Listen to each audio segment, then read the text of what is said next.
Wow. Perfect. Have a great day. See you tomorrow at 3 or 5, whatever. Awesome. Anyone struggling with no shows? This is why you showed up.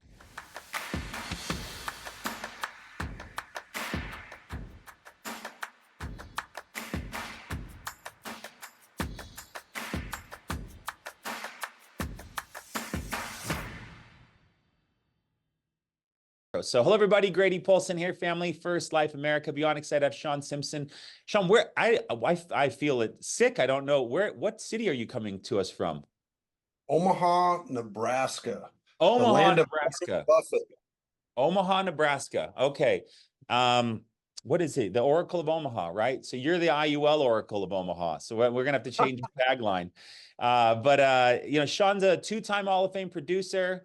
Got a cool background that I think it's cool. He might not think it's cool, but I think he's really enjoying his newfound career as he's hitting this stride and doing just huge premiums. But Shawn has become a master of IULs. He's closing them like crazy. He knows how to make the client feel comfortable, and all around good guy, building a team, and had pleasure spending some time with him just this past week in Vegas, and excited for him to be on today. So Shawn, let's give us some background for those that have don't know you, haven't met you, and are going, is this really something that I could do? Is this something that's possible for me? What is your background that is now equipped you or not equipped you, and you've got to learn it all from scratch, but to put you in a position now where you're doing the premium you're doing? Yeah. So going way back, I've been in sales longer than Jamie Cherrio's been alive.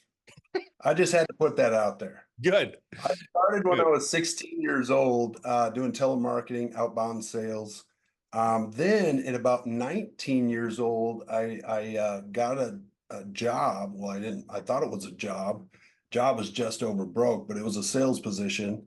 And I did that for 16 years, and that was going door to door selling steaks, chicken, seafood. And I did that in about 17 different states. Wow. Then from there, I got in a car accident, and you know how, bad things happen, and then all of a sudden you're in the moment and you're like, what am I gonna do? And then all of a sudden another opportunity arises, right? Well, I got in a bad car accident, couldn't sell meat anymore, couldn't get it in and out of the freezer. I got whiplash real bad, and had to have surgery. And then I started to look into another position. Then I got a job with Sears selling windows, doors, siding, heating, and air conditioning. From there, that took me to real estate. And I opened my own real estate company, and I started selling sellers on selling me their house. They had crappy houses, and I wanted to make them pretty again, right? So I would put them under contract, but then I was like, you know what? I'm not sure I want to rehab this right now. Why don't I just sell that contract to another buyer? So I started wholesaling houses for a fee. I became one of the top wholesalers here in Omaha, and until everybody started catching on to what I was doing, and then there was a lot of competition, right? Got it. So I was doing all my own marketing, trying to figure out where the houses were, where to go get the houses. I would buy lists of like 10,000 people. And then I would have two VAs calling that list 8 hours a day. I had another VA texting people. I had church kids coming over to my house, lick stamping and sending out mailers 3 times a week. So I had my own marketing department right Oh, here in awesome. my basement, my home office. So then from there, Well, hold on. I What time period was that? this was 2013, so Okay. about 11 years ago. Ballpark, how many properties did you wholesale? Uh, in that time period, probably about 400 or 500. That's incredible. Wow. Yeah. So from there, I decided, you know what, I think I'm ready. I built some relationships with some contractors, and I started to buy them myself, and built some relationships with some private lenders, and started to buy them myself, and then rehab them, right? Got it. From there, I rehabbed them, put them back on the market, made some money. And then from there, I built some more relationships. I went to a camp out, found somebody that's like, hey, I want to buy real estate, but I don't want to do all the messy work. He's like, I'll put up some money. You do all the messy work, rehab the houses. And so we became partners and he funded everything. And I rehabbed the houses and sold it to one of our entities. So now I'm down to 5 entities Yeah. and I own about 40 houses with some other business partners. Then all of a sudden, I'm listening to a podcast out of the blue, not even wanting to get into insurance. And this is a podcast with Brad Lee and Shawn Mike. Got it. And at first, um, I thought, I don't want to listen to this. I don't need life insurance, kind of like all of our clients say, right? But Shawn Mike has a weird way of being a little bit obnoxious, but then wanting to draw you in, right? and so Yeah. and so I listened to the whole podcast. By the end of it, I was like, there's life insurance out there that you can get your money back and pay for it and pay if you get hurt, sick, or injured.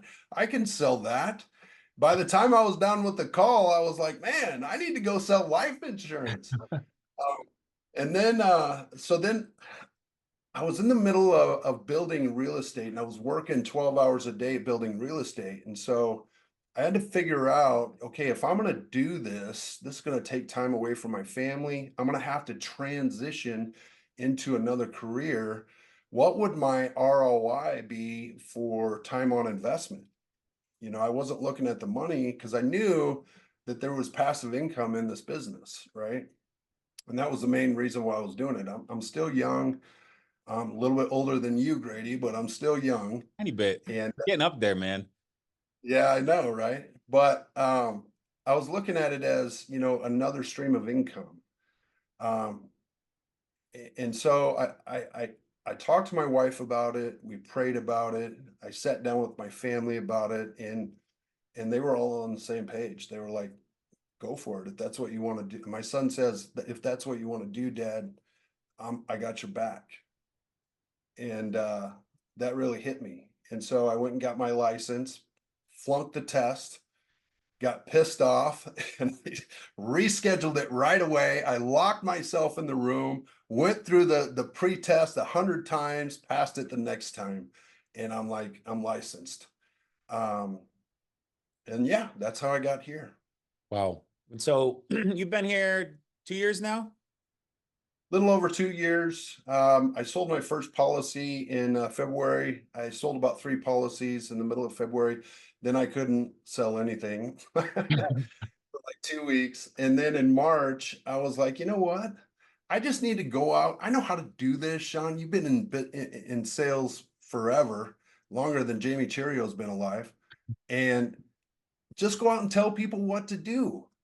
Yeah. And I did that, and then I sold like 22,000 my first month. Then in April, I did 50,000. I had one big policy, and that kind of put me over the top, and I was sold. I was like, you know what?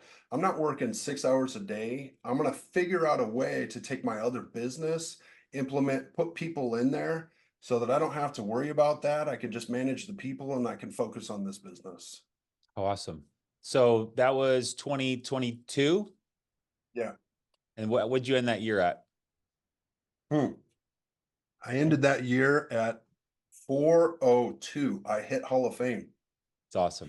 Awesome. I hit Hall of Fame on the very last day of the year. That's awesome.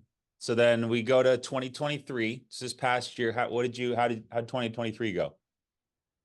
I ended up having to have rotator cuff surgery, so I was out from November 28th all the way to the end of January. And but I hit Hall of Fame and I did it. I think I did like 420. So Cool. not too much, but I didn't have any December month in there like I did the year before. Got it. You enjoyed the holiday that season instead of having to grind through it. Yeah, well, I mean, residual income kept me afloat.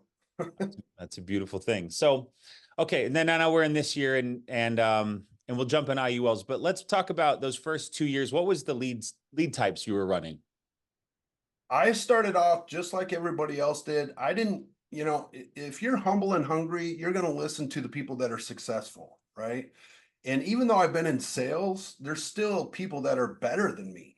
And people, my upline at the time was a guy that came from an industry that was, I think he was a welder. And then the guy above him was an appliance manager, and they were just doing really well in this business. And I'm like, what are you doing?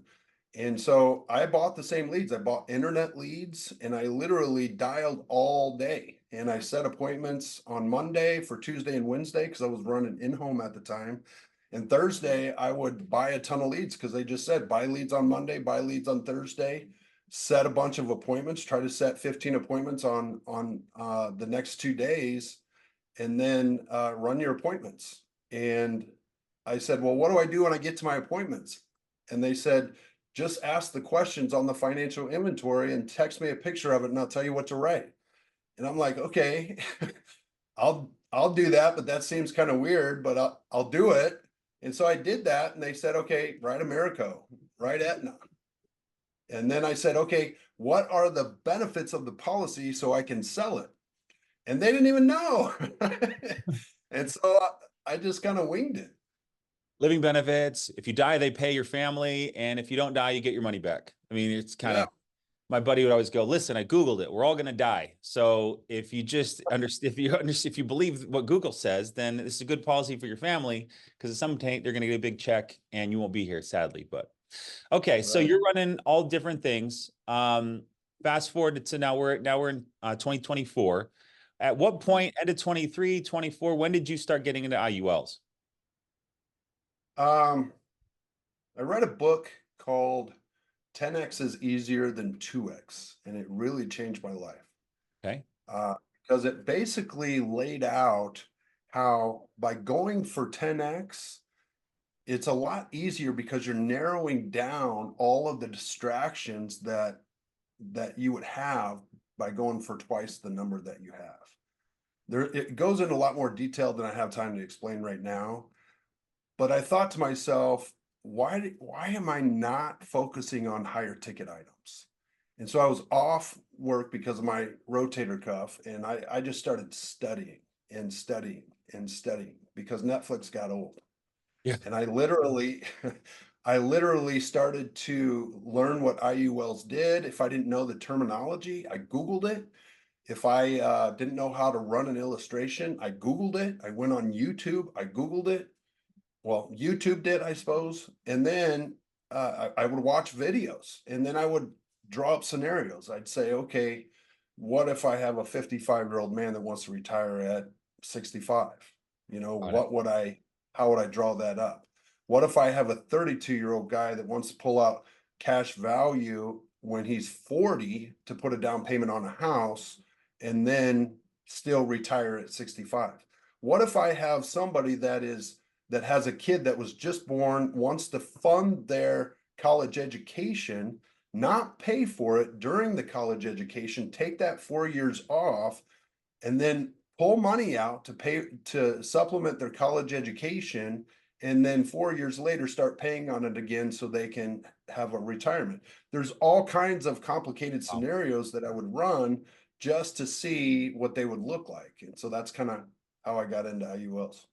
So that was December. So I missed the surgery was in December. Yep. Okay, No, the surgery was November 28th. got it. And then you're just like, just trying to get better. How are you doing now? I'm doing a lot better now. I'm more left-handed now Okay. because my right arm, my whole life was like backwards for 6 weeks, but Got it. Okay, so you start studying, then January, February, you go to convention and you get lit up and you're like, okay. And then so when was your first kind of real, like, I'm going all in on IULs? um I started, I didn't start going all in on, I'm still not all in on IULs. I still work mortgage protection as well. But Okay. you can pull IULs out of mortgage protection. I mean, Yep. people qualify for IULs that really want to mortgage protection policy, and they all think it's going to be a term policy to pay off their mortgage. But when you tell them that they have cash value in there and they can grow that and they can pull that money out, it's like the cherry on top, and they're all in, right? So I started as soon as I was able to get back to work. Um, I just started. And I had to figure it out. I had to figure out what I need to do to get the point across. I had to figure out how to explain it to people. I had to figure out what's the best way to explain an illustration.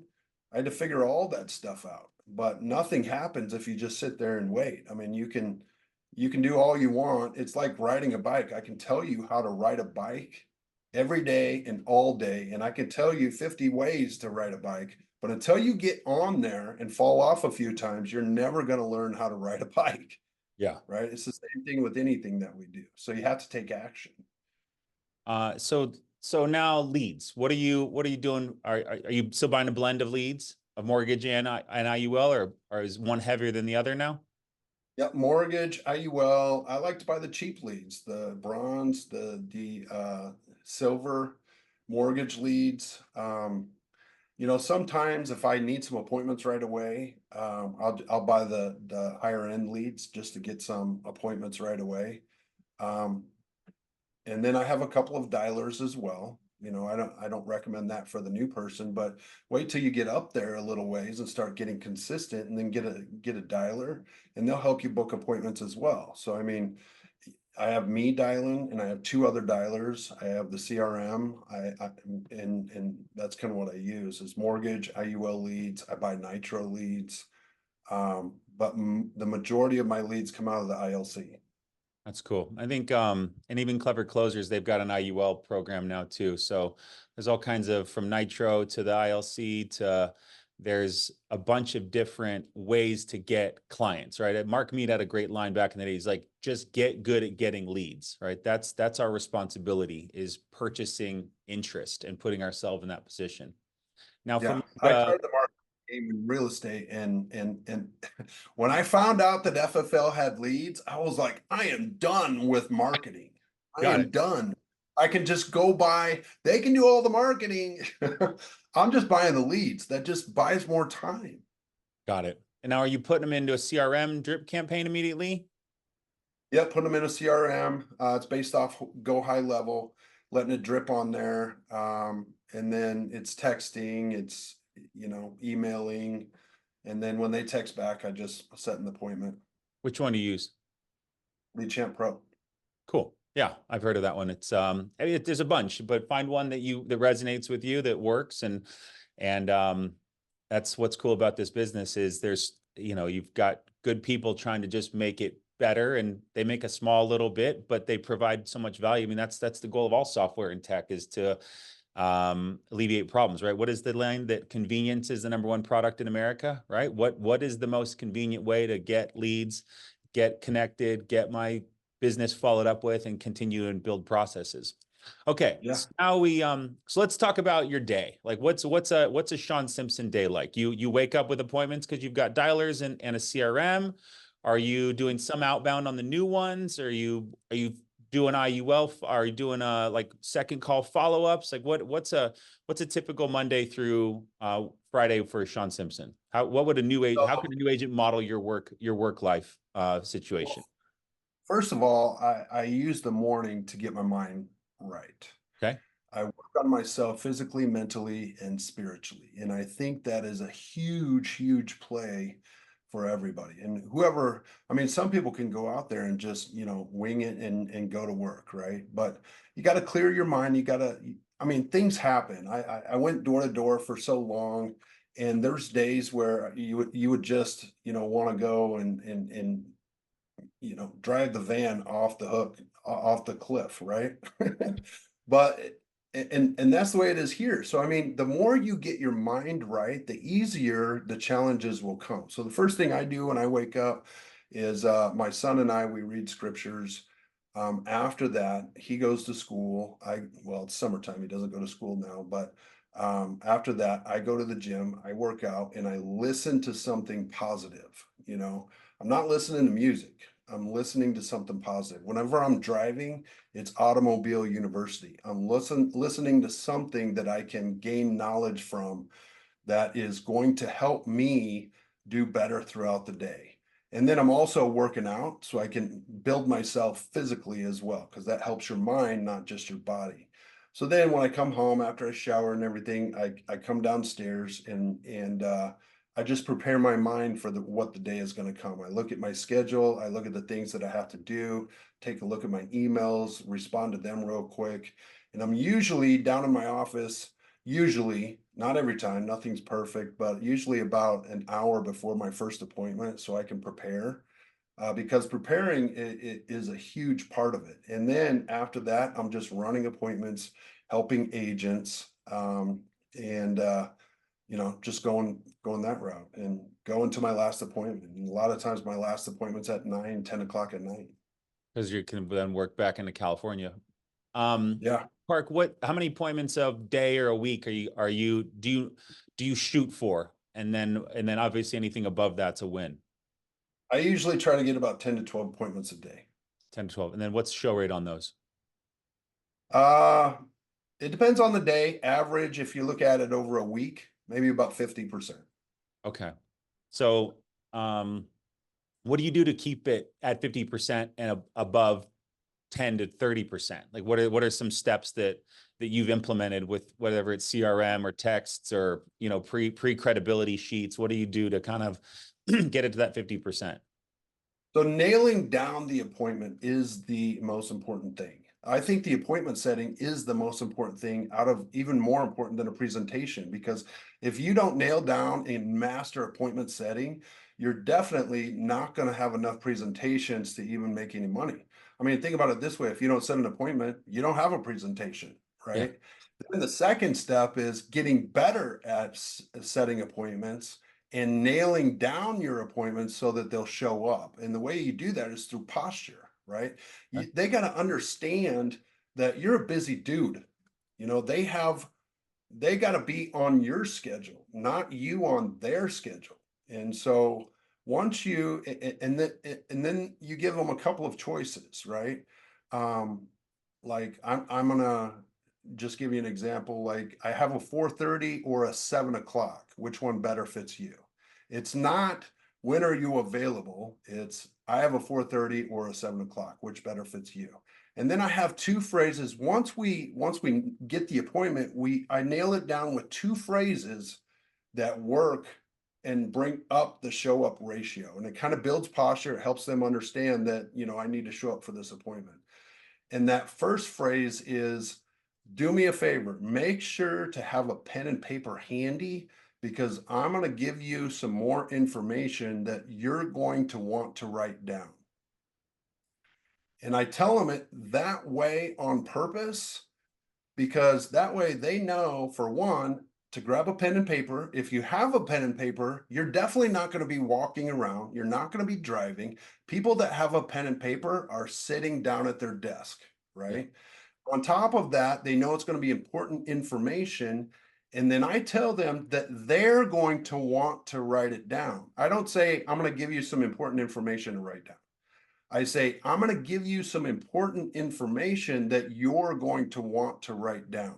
Get in their And so head. it plants a seed in their mind that, yes, I need to write this down. And then they're sitting there waiting most of the time. Then it helps me build posture also for the last phrase that comes out of my mouth. I literally get them to say, yes, you can call me. And they don't realize what they're saying. But the way I say it is, okay, I need you to do me one last favor. Give me about a 15 to 30-minute window, because I may be running a little bit late. I have about 6 appointments ahead of you. So I may be running a little bit late, but if I do get done a little bit early, I'll call you just a tad bit early. Is that okay? Yes. And basically what they said is, yes, you can call me just a little bit early. Subliminally, now they know I'm going to call them. And they just gave me permission to do it. And so by doing those two things, it's helped me to raise up my no-show rate. I do it on every single call. I have my dialers say those phrases. Awesome. Okay. So the appointment setting call is going to be done. Now, are you doing any pre-qual on that call? Like what, could you run through it or whatever the dialer says, or if you're doing it yourself, what is like before, I mean, we got the close part, but what is the first 15 to 30 seconds?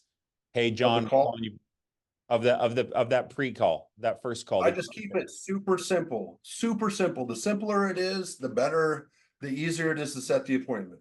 Okay. Hey Grady, this is Shawn, just giving you a call back. Looks like you sent in a request for the IUL.